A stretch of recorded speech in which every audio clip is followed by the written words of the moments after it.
Hell yeah. We are finally here. The playoffs are just around the corner, and the regular season has officially concluded. Welcome back to another episode of OC and TJ. It's your boy here to break it down for another picks episode. But this time, instead of the regular season, it will be the wild card weekend. We've got a whole slew of games coming up Saturday, Sunday, and Monday. We're going to talk about all that there is to know about every single matchup. And this is not going to be a Week 18 recap.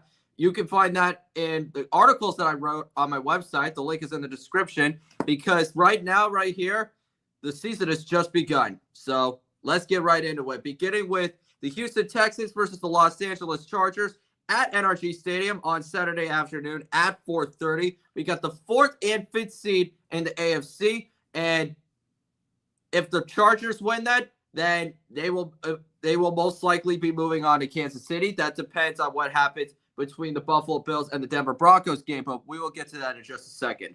So this is going to be a very interesting grudge match because you have the Houston Texans, who have been alarming to watch on offense all season long. Their defense, it doesn't give up too many yards. It's one of the top 5 teams in sacks, but they tend to give up a lot of points, and they fall apart at the most inopportune times. And when they go up against high-quality opponents, they only do but so much, and, they look vulnerable when the offense can't keep up and can't pick up the pace. Then you have the Los Angeles Chargers, who have one of the top 3 scoring defenses in the NFL and a 900-plus yard rusher. You got Justin Herbert, an offensive rookie of the year, Lam McConkey, and one of the second fewest what's the right way to say it?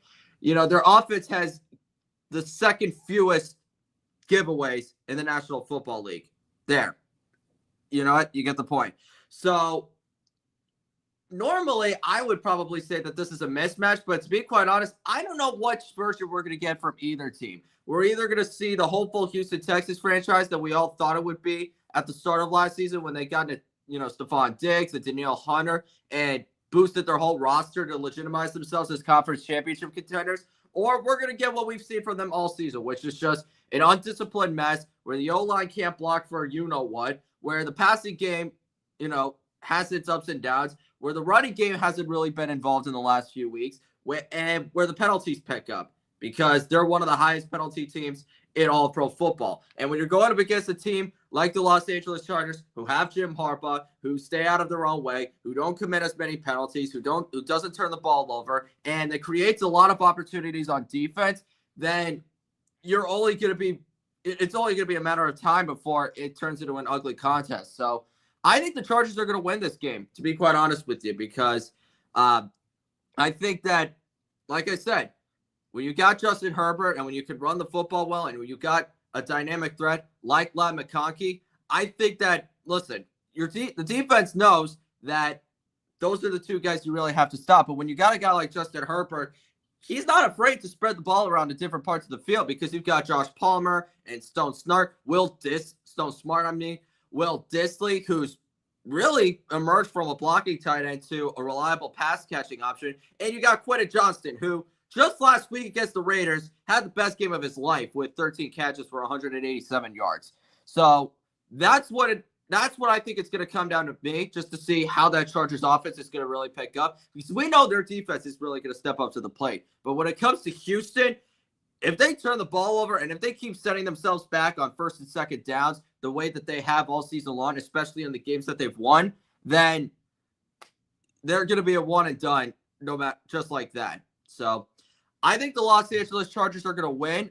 I think for a final score, I don't think it's going to be too low scoring of a game, but it'll be interesting. I think, it'll be it'll be pretty competitive. I don't expect too many points to be scored, but I think the Chargers, I think they get it done 27-13. And let's move on to this next game between the Pittsburgh Steelers and the Baltimore Ravens. The third time is the charm, and just like 3 weeks ago, both teams have a lot on the line at M&T Bank Stadium, but the only difference is that somebody is going to go home. And I think the stakes are the same for both teams. Lamar Jackson has to be the best player on the football field, while the Pittsburgh Steelers have to play to perfection in all 3 phases, especially Pittsburgh, because they've lost 4 games in a row.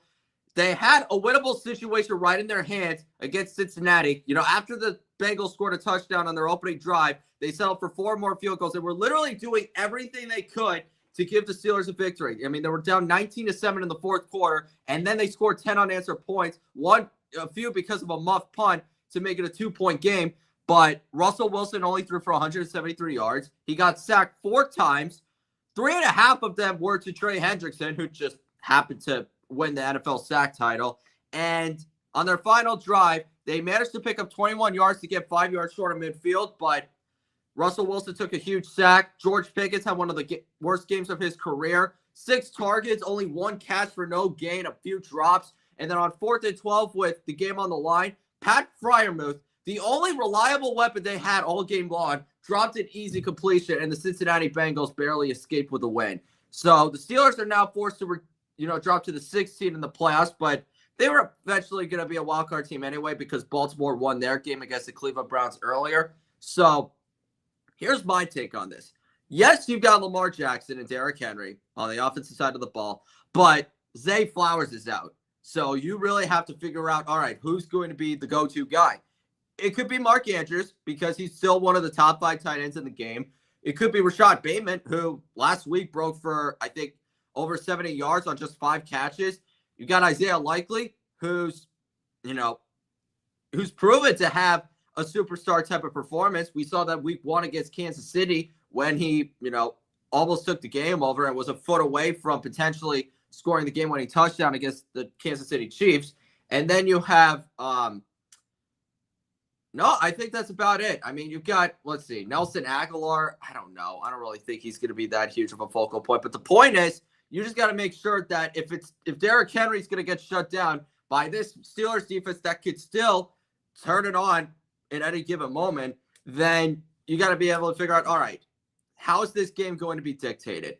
And really, more importantly, Russell Wilson needs to, outplay Lamar Jackson for the Steelers to have any shot. Because we know Arthur Smith wants to run the football heavily. Baltimore is going to do everything in their power to shut that down because they have one of the best rushing defenses, if not the top rushing defense in the National Football League. Last week, Najee Harris and Jaylen Warren only combined for about 57 rushing yards.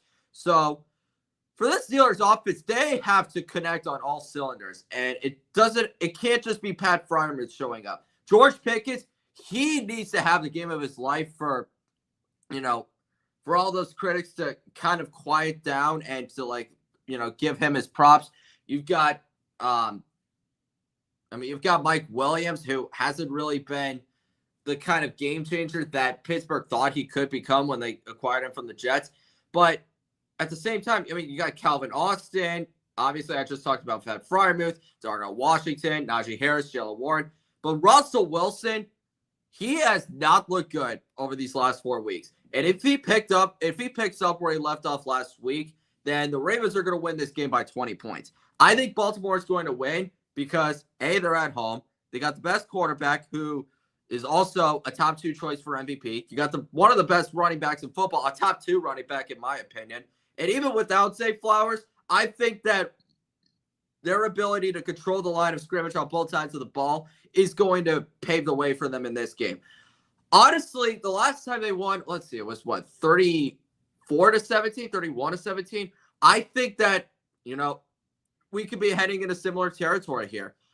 I think that the Steelers will get out to somewhat of a scrappy start in the first quarter, just like the Cleveland Browns did last week against the Baltimore Ravens. But listen, if the Steelers offense continues to fizzle out and stall out, then their defense is going to be can only do so much if it's on the field for too long.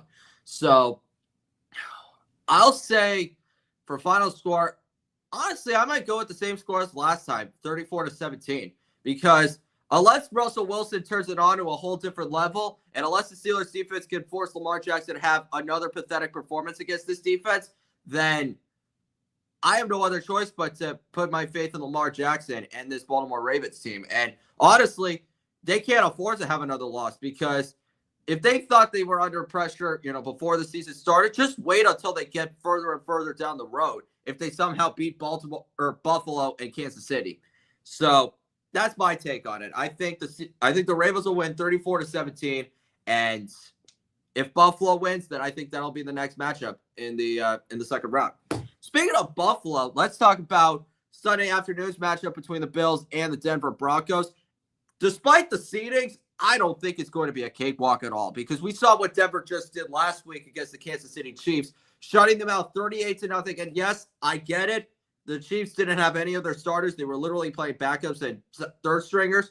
But for Bo Nix to throw 3 incompletions and 4 touchdown passes with over 330 yards and to win Offensive Player of the Week, that was the vintage performance that he needed to have to generate and boost that momentum heading into the postseason. Their offense, they were unstoppable. They were 10 for 14 on third down. And the Chiefs, on the other hand, gave up 5 sacks, only totaled 98 yards of offense. They were 1 for 9 on third down, and they picked up 5 first downs. And they had Carson Wentz and not a lot of starters. I get it.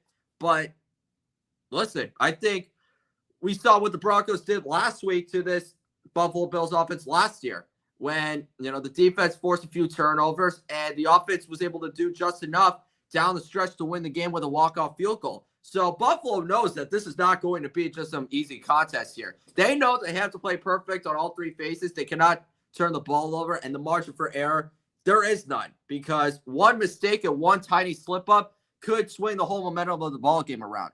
But for Denver to really pull off this upset, it's going to have to come down to Bo Nix. You got to be able to see how he's going to do in the face of fire. And Notre Dame just threw an interception. But the point is, I think, we know that this Broncos defense is going to do what it can to get Josh Allen out of a rhythm. They're going to shut down the run. They're going to attack the pocket. Buffalo, it's going to be a huge test for this Broncos pass rush because even though they're one of the top teams in sacks, the Bills are one of the offensive lines that are consistently give up the fewest sacks in the National Football League, that have given up the fewest sacks, I should say. So if you can't generate enough pressure, then a lot of pressure is going to come down to the secondary, which has looked vulnerable over the last few weeks against top-tier competition because we saw what Joe Burrow did to them just a couple weeks ago in Cincinnati. So we know that Denver needs to play up. We know both teams have to hold on to the football and to make sure they don't make any sort of mistakes. We know that Bo Nix has to step up the most on the offensive side of the ball because he is a rookie. He is the quarterback. And you need to know how he's going to do when all the weight is on his shoulders. Is he going to be able to pick everybody up and lead them to victory? Or is he going to have those 2 or 3 moments that completely cost them?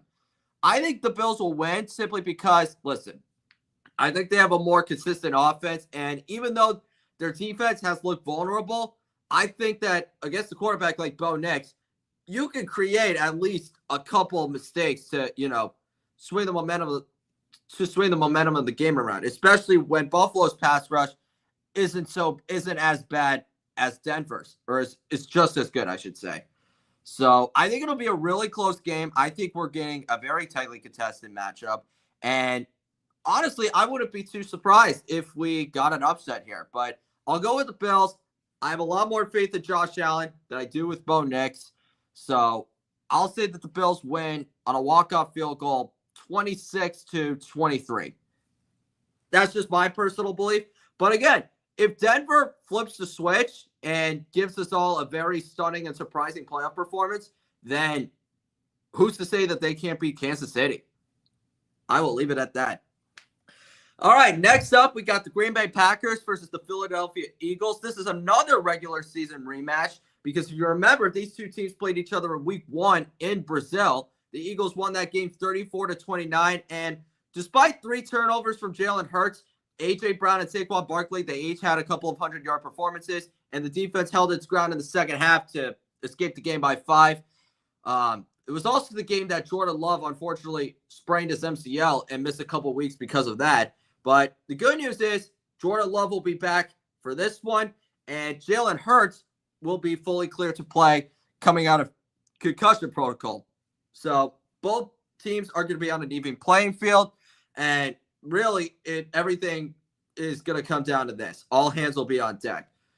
So I think we're going to get another close game because we know that both quarterbacks are exceptional at their craft. We know that both teams are going to want to run the ball they're going to want to run the ball a lot more than they want to pass it because you got two of the top 5 running backs in the game. Saquon obviously just hit the 2,000-yard mark, and Josh Jacobs was not far behind. He finished 3rd. So both teams are going to want to run the ball extremely well. But to me, I think what's going to give Philadelphia the edge is their passing game. Because obviously you have A.J. Brown and Devontae Smith. You got one of the best offensive lines in the league. But you're also getting Dallas Goedert back from injured reserve. And he got a few reps in against the New York Giants last week. He caught 4 passes for 55 yards. So, for a guy coming back from IR and missing 4 weeks, that's the type of performance you needed to have just to, get some mileage in before the wild card weekend. But the other reason why is because Green Bay is going to be without Christian Watson. He unfortunately suffered a torn ACL, and he's out for the rest of the season, which is just flat out devastating. But you also got guys like Romeo Doubs and Jaden Reed, Dontayvion Wicks, Luke Musgrave, and Tucker Kraft, along with a decent offensive line as well. So Philadelphia knows that they're not going to be in for a cakewalk. The receivers have a lot of speed. They could get a lot of separation. But Philadelphia has the best defense in football. And Vic Fangio's done a hell of a job coaching those guys up. Their secondary has dramatically improved. You got big play slaying Quinion Mitchell, locking it down on both ends. Cooper DeJean, obviously a tremendous season. I don't think he made the Pro Bowl. I think he got snubbed, but, he was heavily in consideration for one of the quarterback spots. That defensive line, it can wreak havoc against any single offensive line in the league. And more importantly, they're exceptionally well against the run. So I think that the Philadelphia Eagles, because they're at home, because you've got Saquon Barkley, because you've got Jalen Hurts coming back, and because your passing game is more at full strength than the Green Bay Packers are, I think that they're going to do just enough to, hold things down on both ends of the floor. I think it'll be a close game heading into the 4th quarter, but I think Philadelphia will just make a few more plays to pull it away. So I'll say the Green Bay Packers lose this game 27-13, and I think Philadelphia is going to host another playoff game at home. But if they lose this ball game, then Nick Sirianni's job security is not going to be safe. I'll put it like that. I don't know if Jeffrey Lurie is going to move on from him, but based on the rumblings and based on the rumors, I wouldn't be too surprised because obviously we saw them collapse last year, and if they somehow lose to a 7th seed when they're, favored by a lot to win this game, then that is just a bad look. Despite the win-loss record, I don't know if you're going to be able to get away with it, especially in Philadelphia. So, all right. Next up on Sunday night, we got the Washington Commanders versus the Tampa Bay Buccaneers. This is also another Week 1 rematch. Baker Mayfield in that game when they played at Raymond James Stadium, Baker Mayfield threw 4 touchdown passes, while Washington's 2 best receivers that day were 2 running backs, Brian Robinson and Austin Eckler. But we all know that this game is not going to be an easy win for the Bucs the way it was in Week 1. Both teams are exceptional on offense, but they also have weak links on the defensive side. Because if you look at their stats over this season, then both of them are just not good on that side of the ball. The Bucs are one of the worst passing defenses in the league. Washington is terrible against the run. They don't generate a lot of sacks. They don't generate a lot of takeaways. And you got 2 defensive head coaches at the helm. So that makes it even more alarming. Washington is a lot better against the pass, and Tampa is normally known for shutting down the run really well. But when you've got Todd Bowles and Dan Quinn, who are who are 2 really solid coaches that know what the hell that they're doing on defense, yet those players are not living up to the mantle, then that could really cost you in the playoff run. But the good news is both of them not only have top 10 offenses, but they got 2 top 10 quarterbacks that have been flat out phenomenal this year. Obviously, we know Jaden Daniels is going to win Offensive Rookie of the Year. He's been a bright spot to Washington since the moment he arrived. And Baker Mayfield, he's found a home at Tampa. He just finished the season throwing for 41 touchdown passes, but a huge risk to his game, he was tied for the league lead in interceptions with Kirk Cousins, who hasn't played a game in over a few weeks. So that's kind of a high risk, high reward when you have with Baker Mayfield. And you've got an amazing rookie running back with Bucky Irving. Mike Evans, he just clinched the 1,000-yard mark for the 11th straight season of his career.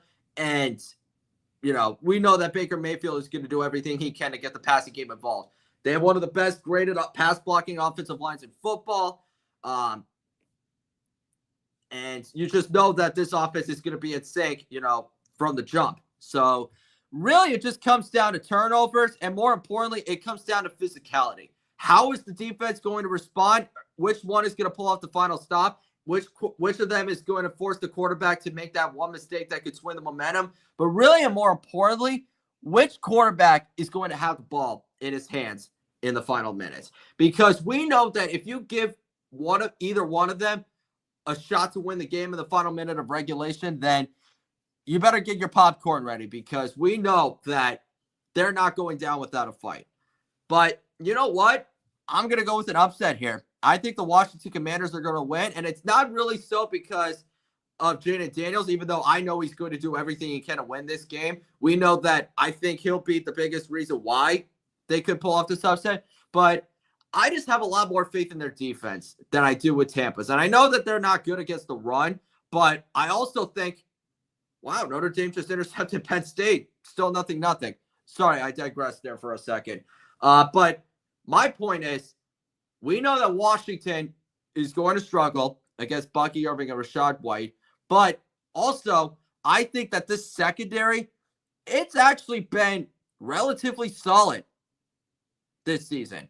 It's not good. It's not a top 5 unit that's going to lock down every single receiver. But I think when you're coached by Dan Quinn, it's relatively middle of the pack, above average unit. And I think that when you've got Marshawn Lattimore going up against Mike Evans, one of the best rivalries, one of the best player-to-player rivalries that I think we've seen in the NFL in the last, 8 years or so, then you got to be able to figure out, okay, who else is going to get open? Who else is going to make his impact on the game? I mean, you got Trey Palmer and Jalen McMillan and Cade Otton. Well, I don't know about Cade Otton because he's still injured. But the point is, you got to be able to figure out who's going to step up and who's going to be that next man up, because Chris Godwin is still out for the rest of the season. So that's why I think Washington will win. Jaden Daniels, number 1. And then number 2 is because I think that their defense is more capable of pulling off a few stops than I do with Tampa Bay's. But I think it's going to be a really great game. I think it's going to be really high scoring. I'll say the Commanders hold on 30-27. And then last but not least, we got Monday Night Football between the Los Angeles Rams and the Minnesota Vikings. Normally, this game would be played at SoFi Stadium, but due to the devastating wildfires impacting the Los Angeles area, this game has been changed to State Farm Stadium in Glendale, Arizona. That is the home of the Arizona Cardinals. And really, the first thought that I had was, wow, I can't believe this game got rescheduled. But really, I was just devastated, because it just goes to show how many lives and how many families are being impacted by these wildfires.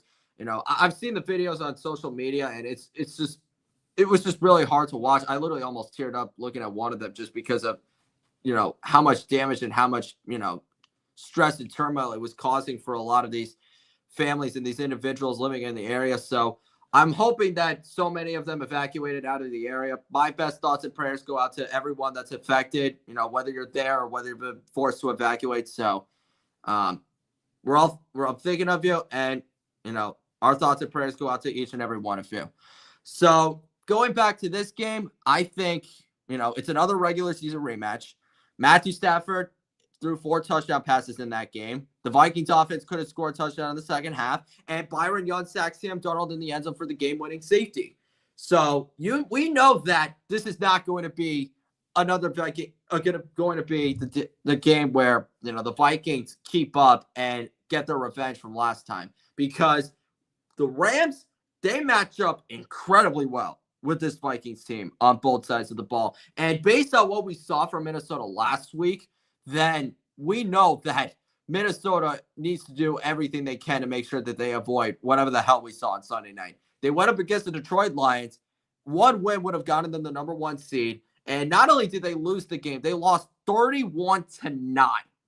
Their offense didn't score a single touchdown. Sam Darnold, all he did was see ghosts, probably more than he did in 2019 when he played against Bill Belichick and threw 4 interceptions.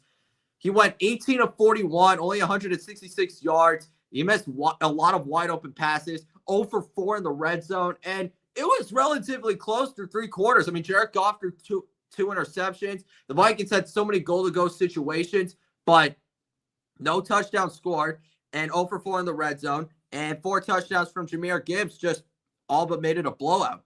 So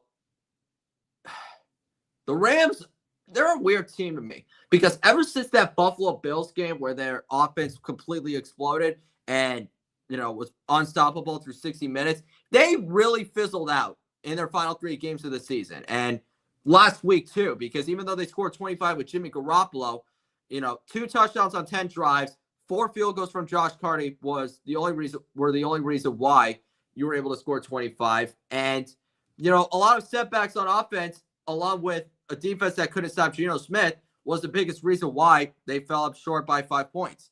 So it's going to be interesting. I think it's going to be a really close grudge match like it was on that Thursday Night Football game in October. I don't think it's going to be as high scoring as it was the last time where the Rams won 30-20. But I think, both defenses are going to really step up here. I think both offenses are not going to get off to the best start that we thought possible. But it really just comes down to experience. It comes down to mental toughness. And it comes down to grit. And I think I have a lot more faith and continuity in Matthew Stafford than I do with Sam Darnold. And it's not that I think that Sam Darnold isn't capable of, leading his team to a playoff victory. It's just we haven't seen it because this is his first playoff action. Matthew Stafford, on the other hand, has led his team to a Super Bowl win.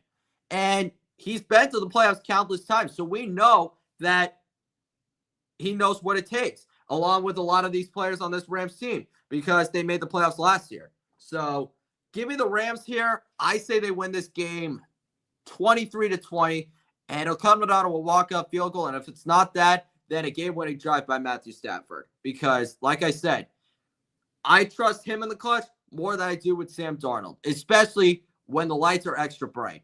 So that's my take on it. Chargers, Ravens, Bills, Eagles, Commanders, Rams. That's who I'm going with. All right. Now you're probably saying to yourselves, wow, you really finished that quickly. Why is this video a lot longer than it should have been?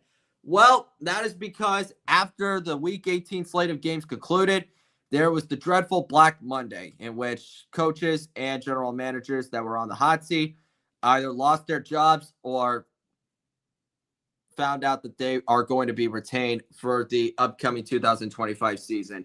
So I'm going to just offer my thoughts quickly on all the moves that were made on Monday and, over the last few days as well, because, it took a few teams a little longer to be able to figure out, okay, should we move on from them or should we keep them? So let's just jump right into it. I'm going to just start with the assistant coaches. I'm not going to waste too much time on it. The Indianapolis Colts fired defensive coordinator Gus Bradley. The Seahawks fired offensive coordinator Ryan Grubb. The Bengals fired Lou Anarumo, who was their defensive coordinator. And the Browns fired Ken Dorsey, who was their offensive coordinator. The Cleveland one was a little more confusing because obviously it wasn't Ken Dorsey's fault that he didn't have a quarterback and that everybody worth a damn on their offense went away. But when you're tied for the league lead in turnovers and when you're just as one-dimensional as you were when you were the offensive coordinator of the Bills last year, then that's a sign that your days as an OC are outnumbered. So I kind of understand why they decided to move on from him. But Kevin Stefanski, he might be a 2-time coach of the year, but he is definitely going to be on a hot seat because he gave up play calling duties earlier this year to Dorsey to kind of transition into a more of a CEO type of role. And now you're most likely going to be getting play calling duties again, depending on who you hire as the next coordinator. So I don't know, man. I mean, they got the second overall pick, and you know that they're going to have to take a quarterback, especially now that Deshaun Watson's recovery from his Achilles injury has been set back. So who knows what happens there, but that was a little more surprising to me just because I didn't think it was entirely Dorsey's fault, but whatever. Their offense was horrible no matter what. Lou Anarumo, I think we knew that this was inevitable. This defense was one of the biggest reasons, if not the biggest reason, why Cincinnati missed the playoffs. They were 25th in points scored. They were one of the worst defenses in the entire AFC. And there were a lot of games where, a few stops along the way would have given them the victory, but They just never really did their job when it mattered most. Obviously, they handled their business down the stretch, but there were a lot of games earlier in the year that really bit them in the butt. The pass interference against Kansas City, not getting a single stop against Janet Daniels, losing to the Ravens twice, giving up 400 yards to Russell Wilson. There were just a lot of games that just hurt the Cincinnati Bengals playoff chances, and that was the reason why they were eliminated from playoff contention. And if they didn't lose to the Patriots in week 1, we might be having an entirely different discussion.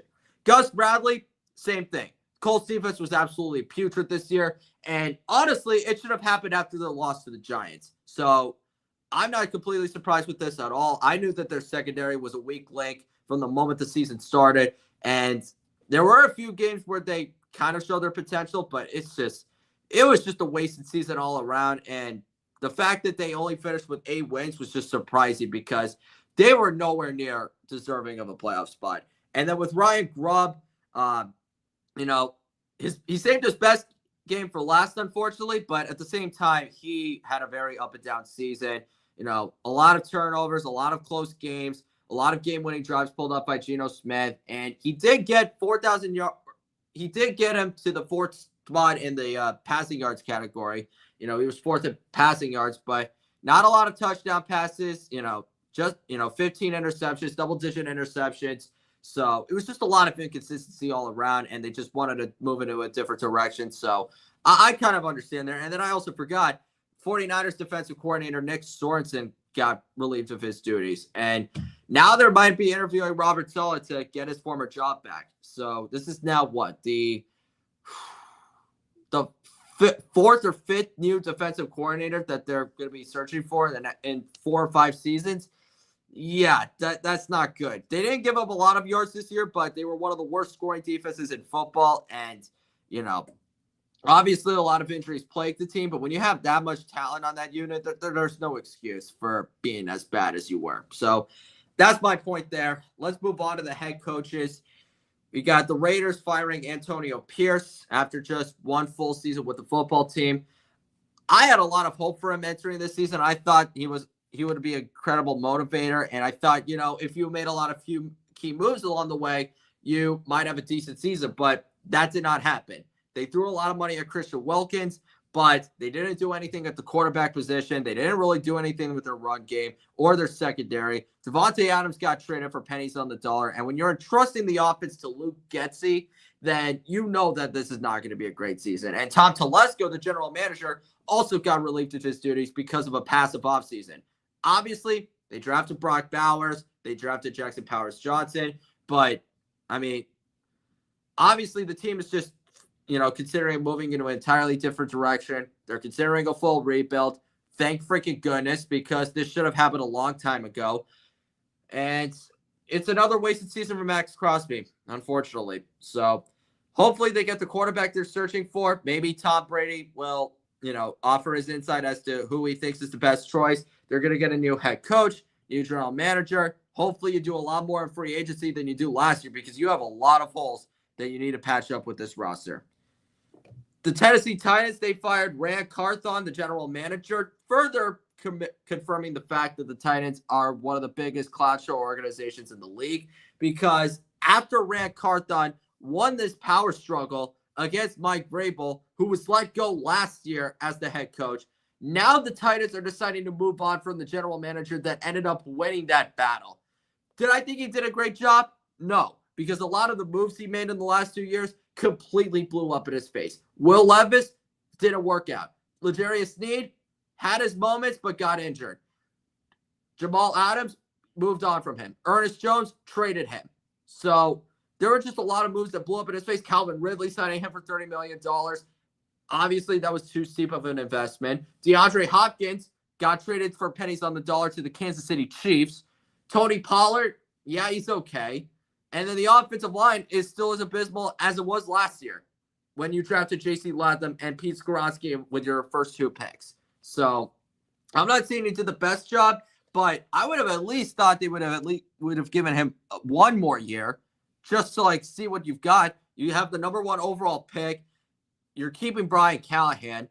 You definitely need to make sure that whatever moves you make in free agency do not implode again. But honestly, I'm surprised that they were able to keep Brian Callahan, but I don't think that the Titans wanted to go into another fire sale for the second year in a row, because that would have just made them look like the freaking Panthers. So yeah, that the Titans are such an inept organization right now, and it's going to take a long time for things to get back into decent shape, because if they're just as bad, if not worse, than they were this year, then Brian Callahan can kiss his job goodbye. So the Jacksonville Jaguars, they are keeping general manager Trent Baalke, but they are letting go of Doug Peterson. And to be quite honest, I was really sad when this move took place. And it wasn't because I didn't think that he deserved to get fired. I believe that Doug Peterson, I think the Jags needed to move on from him. I think his expiration date with the team, I think his time with the team hit his expiration date.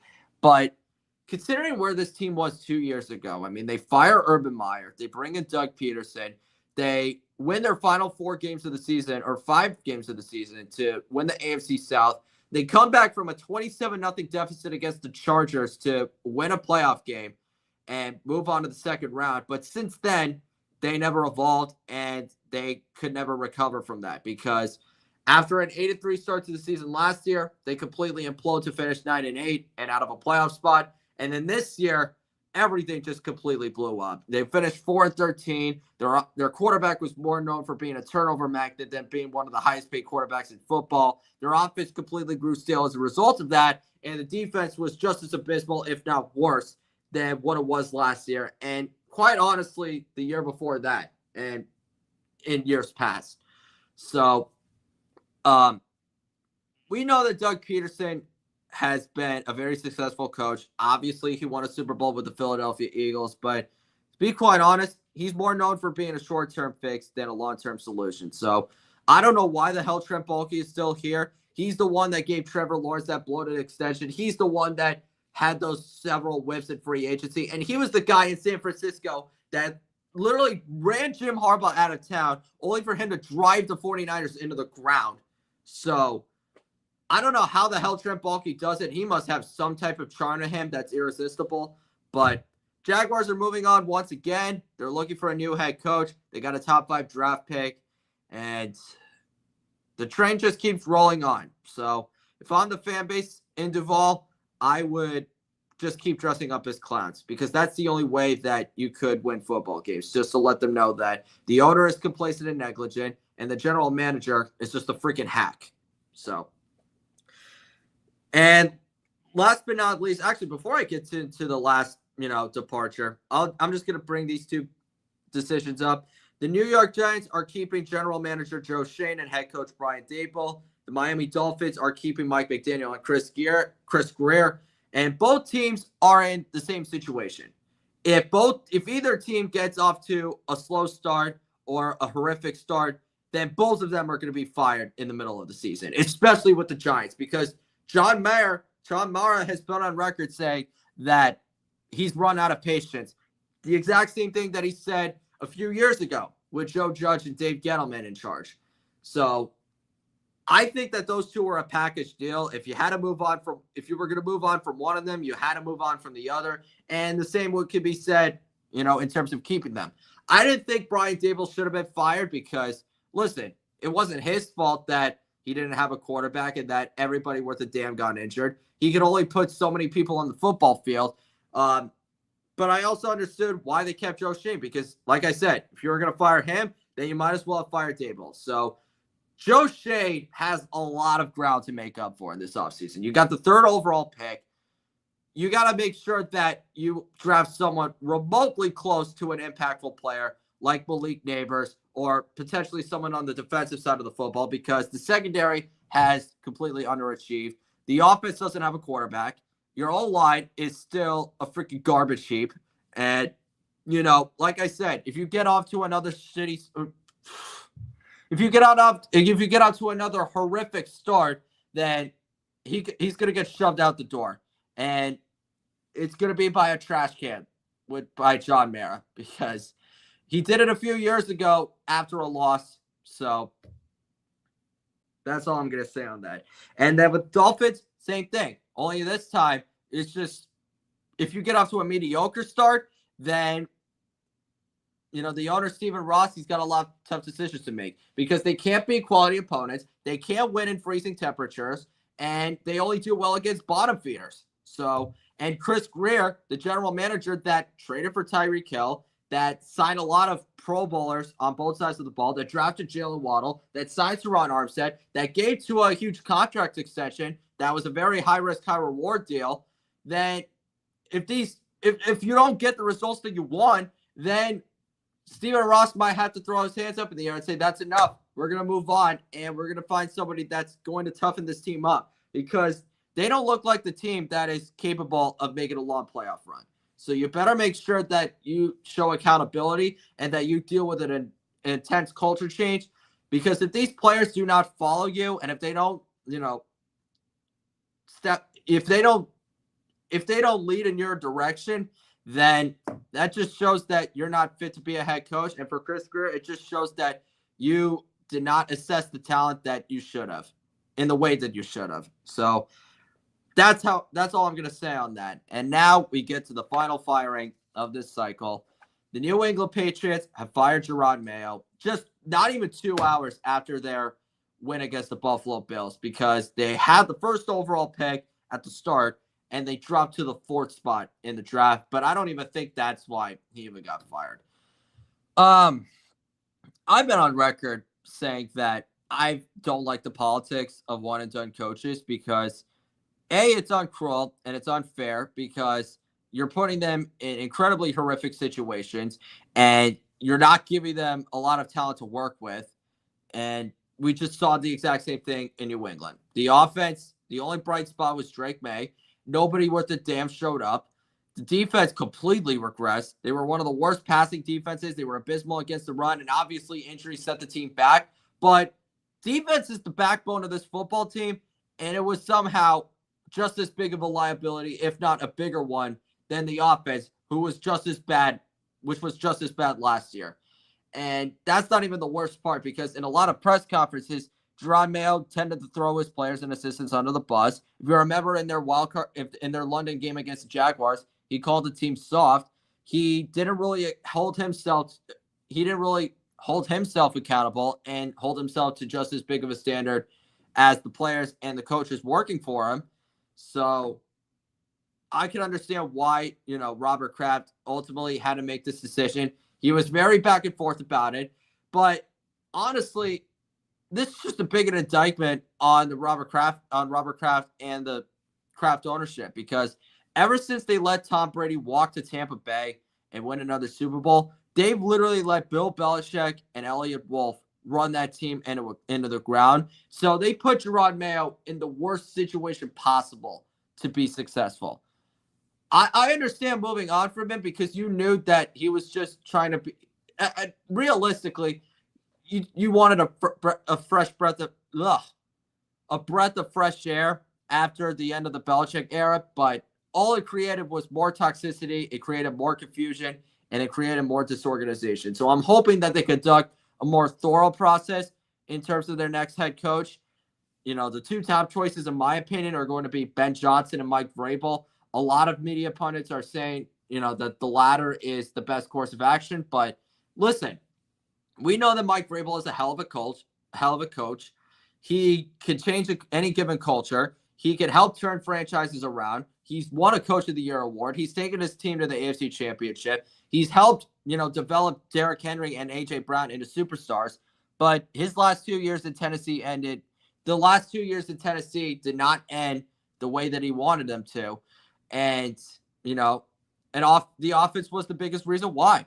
The defense was middle of the pack, but the offense was below average in a lot of statistical categories. So when you have a guy like Drake May, you need to give him as much help as possible, because you've got the 4th overall pick. You have the most cap space in free agency. Give Drake May some help. And I think that's where Ben Johnson comes into the equation, because he's the best offensive head coaching candidate on the market. He's helped the Detroit Lions become the juggernaut offense that they've been over the last few years or so. Potentially even shorter if you count the last 2 years, because they've obviously went to the NFC Championship last year, and they're the number 1 seed this year. But the point is, you need a younger, more modern, and brighter vision on the offensive side. And when you pair Ben Johnson with a guy like Drake May, you can get a lot of positive results. But we saw the same exact thing happen just this year, where you're bringing an inexperienced staff that hasn't been in the type of positions that they've been accustomed to in their careers. You just don't know how things are going to shape out, especially when you've got Elliott Wolf, Matt Groh, and the Kraft family that wants to get their hands on a football decision, that wants to have a little bit of input in it. They definitely do their best to be laissez-faire and to get their hands off of it, but they also don't want to be shut out at the same time. So it'll be interesting to see where the New England Patriots move forward, but I want to see improvement and I want to see results. Whatever they do in free agency, they need to do everything they can to improve that offense. Sign T. Higgins, sign Cam Robinson, Trey Smith, Patrick McCarry, any offensive lineman that's available, any good ones, mind you. And in the draft, either take Travis Hunter, take Will Campbell, take Kevin Banks, and if you're lucky, maybe take Abdul Carter out of Penn State because that guy's a beast. So, all right. That wraps it up for this episode of OC and TJ. Thank you so much for watching. Make sure you like and subscribe for additional content. And leave a comment down below. Who do you think is going to win in this wild card weekend? And who's going to be packing their bags and cleaning out their lockers? Hope you have a great rest of your week, everyone. We'll see you next time. Peace, everybody.